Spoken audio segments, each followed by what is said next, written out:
ГСП онлайн. Городские новости сейчас.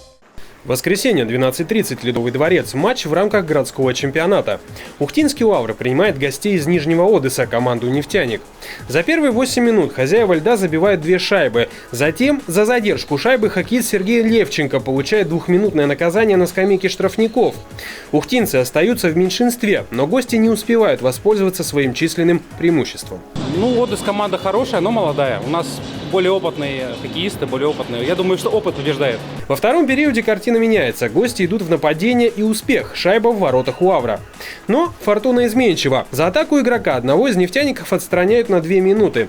За это время хозяева успевают забить еще одну шайбу. По словам тренера команды «Нефтяник», его подопечные не доводят атаки до логического завершения. Этим и пользуются более опытные матерые улавровцы. Конец второго периода, счет 4-1 в пользу ухтинцев.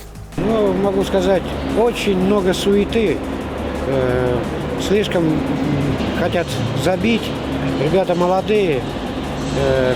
Не хватает хладнокровия в последний момент.